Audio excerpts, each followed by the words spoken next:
Okay, I just put my knee braces on. My left knee's still bothering me from that little tweak I had on a little haystack mountain up in New Hampshire.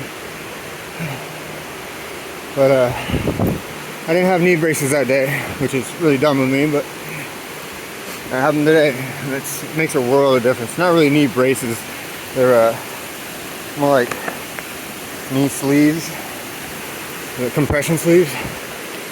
They work really good. Right now I'm going up the steps to Amicalola Falls.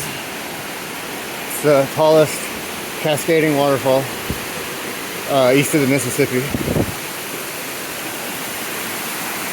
You see right here.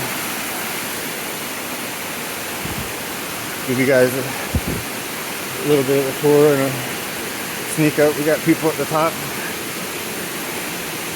other hikers.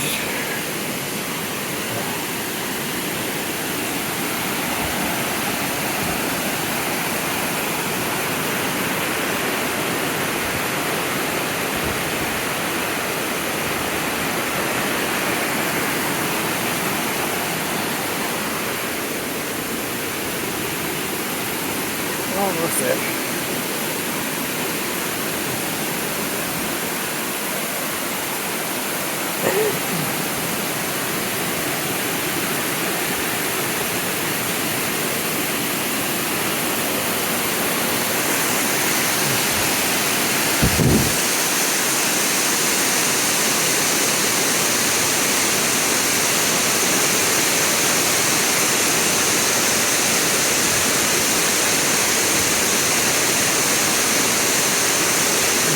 This is terrible.